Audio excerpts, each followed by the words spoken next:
Hello there everybody, Sam's Trains here, welcome back to the railway, and it's that time of year again when I reveal my top 5 worst model trains of 2021.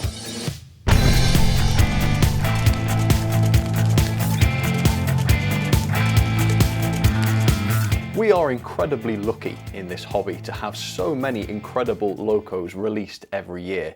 And if you're interested in the best locos of 2021, stay tuned for that video because that's going to be coming out just after this one.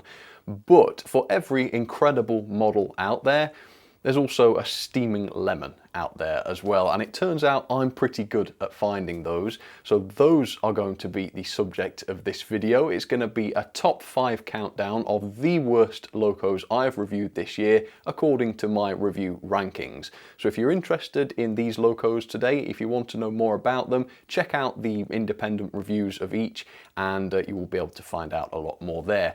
Now, this video is not going to include sort of kids toys, kids models, so it's not including Thomas and it's not including the Pico Mirail stuff. Those are designed for kids, and for me to poke fun at them in this video for not being detailed or good quality just wouldn't be fair. So in this video I'm looking at models that are designed to be serious models, models that are supposed to be decent, and in my opinion were not. So this is just my opinion, right? If you disagree with any of the locos in this list, then that is perfectly fine. And please do comment down below and let me know what your thoughts are. Or alternatively, if you're not quite that brave, you could go onto a forum and whisper nastily about how unfair and stupid I am. Well, of course, that is fine as well. And in fact, the extra exposure I got last year because of that was awesome. So more of the same, please.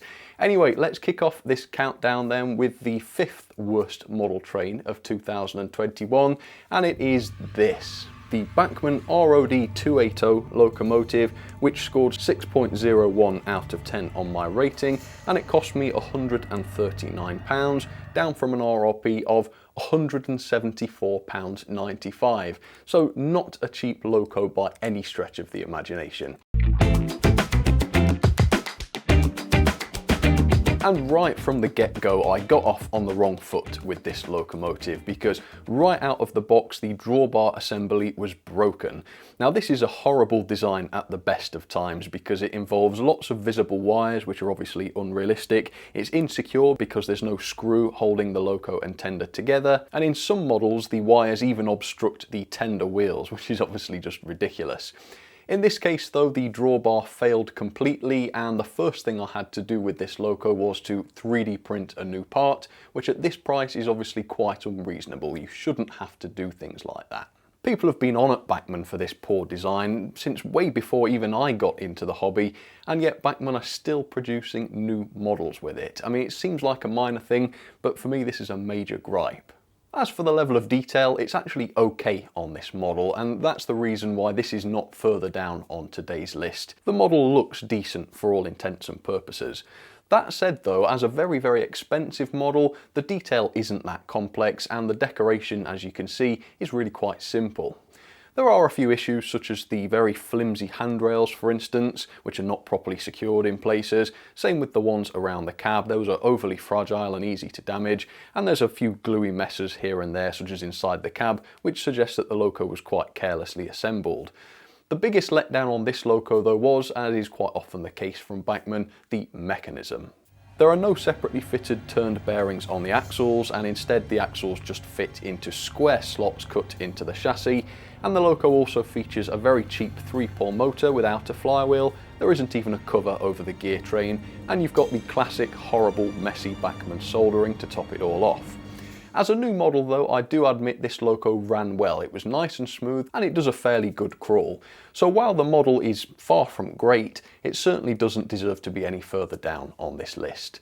Now today I'm going to be dishing out punishments for each loco, which I'm sure most of you will be very pleased about. So for the Bachmann ROD 280, let's pass judgment.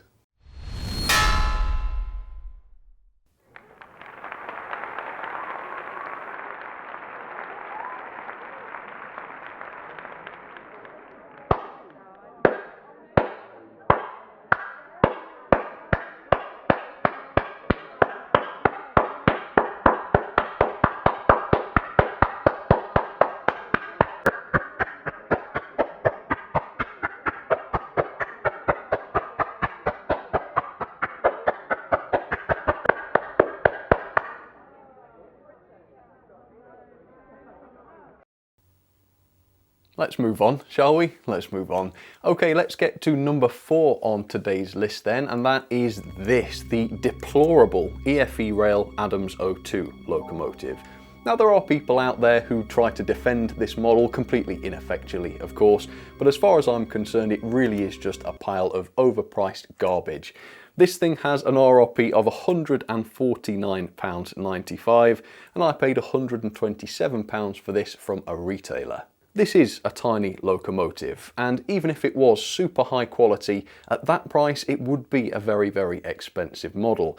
But the problem is it is not high quality as far as I'm concerned. I think this is cheap, nasty, badly made, lightweight and mechanically poor. It weighs in at a pathetic 156 grams, which brings it around 100 grams less than Bachmann's 08 Shunter, and the reason being that the entire body and running plate is just made of cheap thin plastic. And in fact the Bachmann Johnson 1P, released within the same year as this model, actually cost the same, but it had a die-cast running plate and it weighed nearly 40 grams more. And that was a good loco. Speaking of plastic, the coupling rods look terrible. They look like they're made of plastic. I'm not sure whether or not they actually are. The model has no sprung buffers, it's got messy banding on the boiler, shoddy assembly of some of the more complex details, which ruins the model really. There are some good aspects of this loco's detailing, but this is not the video for them. So if you're interested in more, check out the review I did on the loco, and that goes into quite a lot more detail. Mechanically, the model is pretty disappointing too. It's very inconvenient to access for maintenance purposes. I never did get access to the motor, and of course all of this limits the lifetime of the model. If you can't look after it, if you can't maintain it properly, if you can't clean it, if you can't lubricate it, how long is it really going to last? Complete disassembly of the chassis or the wheel sets is required in order to clean the pickup bearings and the axles, and there are no speakers or lights fitted to this loco either, and once again Bachmann's locos of this price do have them. As a result of all of this, the performance is poor. There's way too much slop between the two driving wheels, as you can see, so it looks utterly laughable when the loco starts, with one axle starting to move long before the other. It's unreliable as well, it's constantly hesitating and cutting out on points, or even where there aren't any points. It's just a horrible runner from that point of view. And of course, because of its farcically lightweight, it's also incapable of hauling even a modest train up a small incline. Now, those who try to defend this locomotive, and again, why, say that this thing wasn't very powerful in real life and therefore that pulling power is realistic. Absolute twaddle. We're not talking realism here, this is a model, and models are often expected to run on gradients and curves far steeper and tighter than anything in real life, so a good model should be designed to handle those. This thing couldn't haul 4 coaches around my layout, and the inclines and curves on there are not actually that extreme by model railway standards. And here's a good example of this. Here is the much smaller, half the size Hornby Peckett hauling the same train absolutely perfectly. So any defence of this loco's terrible pulling power is utterly pointless, so please stop, it's embarrassing. I really do think that this is a horrible model, and of course to own it you've got to pay top dollar. Well, it's time for judgment then, isn't it?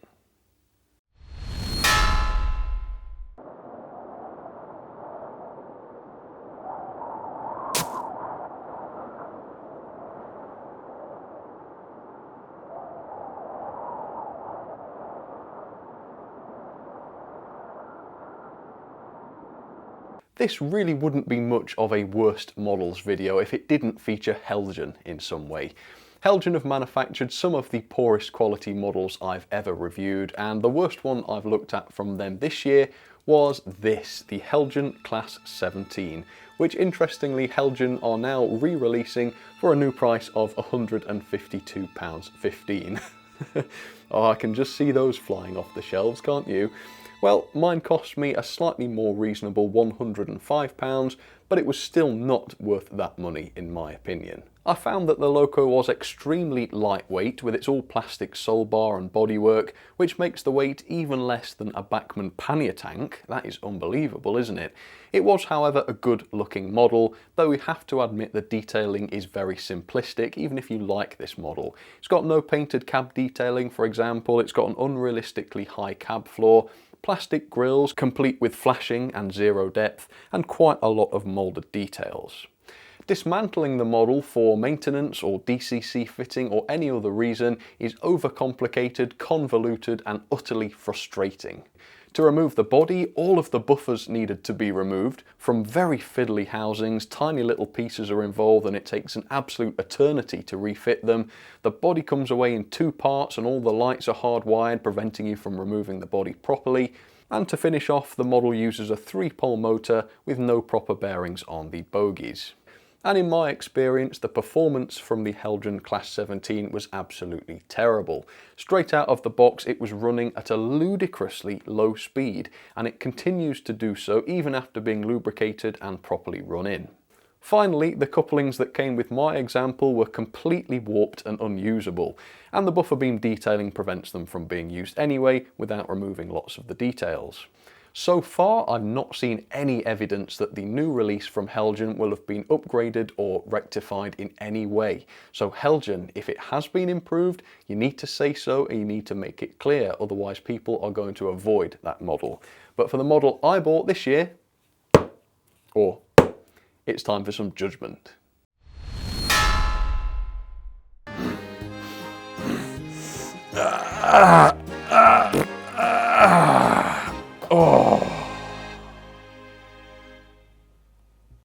Instead of being both expensive and naff, as everything I've looked at so far has been, this next model is just naff. So it is this. It is the Bachmann Union Pacific 484. Supposedly it's an FEF locomotive, but apparently that's just what Bachmann have called it, and this is actually nothing like an FEF, supposedly, that's what I'm told. However, this thing only cost me £99.99 from Trainworld, so say what you like about it, but I don't think you can call this expensive. And I'm going to be quite controversial here and say, as bad as this is in areas, overall it's not that bad. Overall, the model looks quite impressive, it's imposing of course, it's very, very heavy, and it's reasonably well assembled. Up close though, the lack of finesse becomes more apparent. The decoration is very messy in 1 or 2 areas, with paint bleeding messily between different areas. You've got 1 or 2 missing details as far as the decoration goes, no painted cab detail or anything, and if you remember, the model has that very noticeable parting line right across the top. But for what you pay, the level of detail alone is not enough to make this model the second worst model train of 2021. For that, we need to take a look at the performance and the mechanism. The mechanism is relatively poor. The loco to tender coupling is extremely poor. It's conspicuous, the wires are all over the place, you can see them very clearly, and the drawbar interferes with the model's ability to actually stay on the track. And of course, if you think back to the review, you'll remember that it derails on most curves. Supposedly the minimum recommended radius for this loco was 4th radius, but because that wasn't written on the box or the paperwork anywhere, I had no idea. And of course, providing a minimum recommended radius is not the same as saying this thing will derail on anything tighter, and that should have been made clear to me, the customer. But the motor itself is quite decent. It's a 5-pole motor with a flywheel, and even the performance is nice and smooth, albeit with very little torque. But there's an even more major problem than that, and that is of course the derailing. And it's not due to the size of the loco and its wheel set. A lot of people have explained that to me. It's just because of the size of the loco. No, it isn't. I've got a Garrett, which is massive. That works fine. I've got a Berkshire, which has the similar wheel configuration. I've got the Daylight with the same wheel configuration. Those do not derail on those curves. The real problem is much simpler than that, and it was solvable, but Bachmann didn't fix it. And it was, of course, the coupling, the loco to tender coupling. Those wires are very, very stiff and they just don't flex enough around the curves, and they push either the loco or the tender off the track. And the only way I could find to get the loco to run properly was to unhook the drawbar and have it pull the tender along by its electrical wires, which of course is a terrible idea, but it does prove that the loco itself is capable of running on those tighter curves. But you're prevented from doing that because of this horrible little design. And that, my friends, is totally unacceptable. And it's going to be judged as such.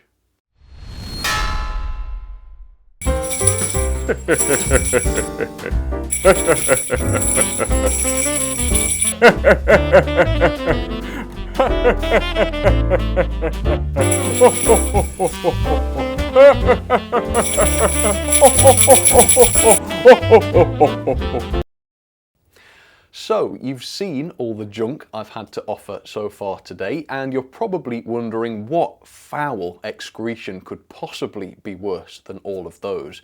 Can such a thing even exist? Yes, it's the Hornby Class 66.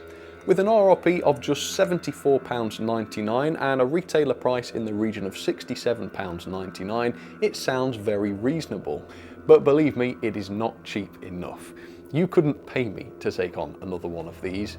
As you can see from the box, this is a Hornby Railways model. It's not part of the lower spec railroad range where it belongs.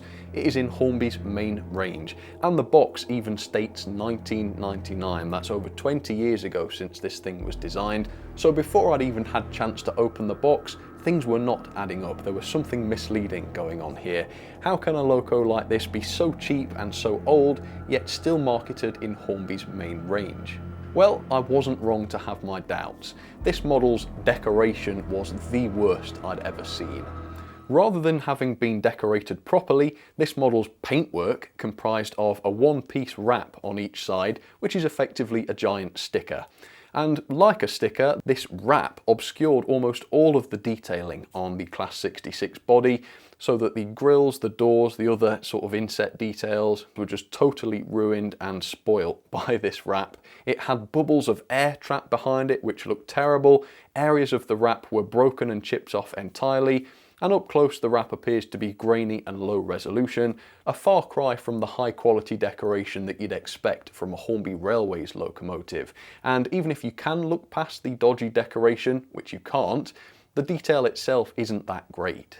It's got plastic grills, basic moulded details, terrible looking doors because of the wrap I suppose, no working lights, no lights at all on the model, no sprung buffers, and of course no painted cab detail. It's a railroad locomotive except for the decoration, which is actually worse than anything I've ever seen in the railroad range too, so that's fun, isn't it, Hornby? The mechanism in these is very poor as well. Only 4 of the model's 12 wheels are actually driven, and 2 of those have rubber traction tyres on them to boot. The chassis is completely plastic, low quality plastic motor bogie, not designed to be serviced, and in fact even Hornby's own personnel cannot service these things without breaking them. In fact, we've just broken it.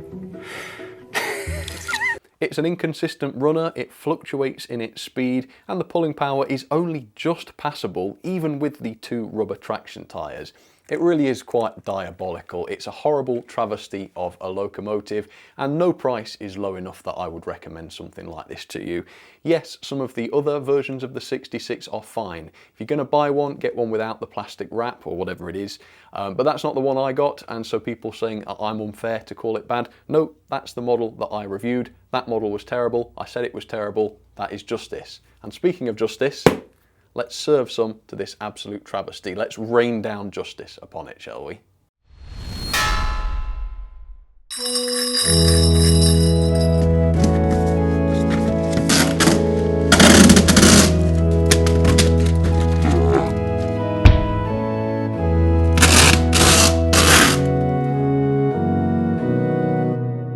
Forgiving Lord, bestow not your forgiveness upon the locomotive within, but upon those who created her.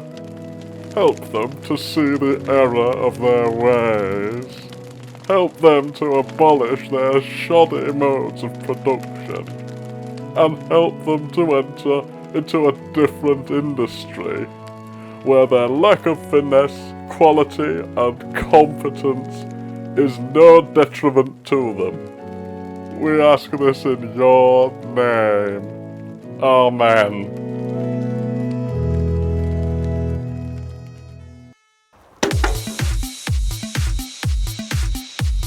We've just broken it.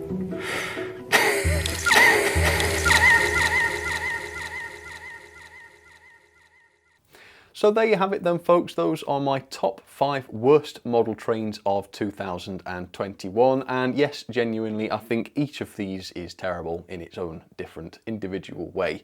However, that is only my opinion. I could be wrong. I could have just had bad examples of some of these. I don't believe that's true for a second, but it's possible.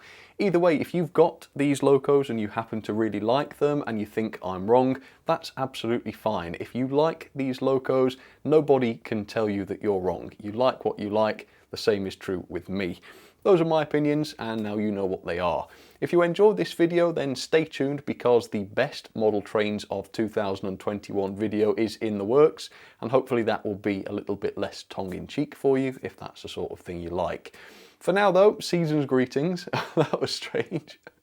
That was not in my little script, that just came out of nowhere, but season's greetings, that's what we're saying.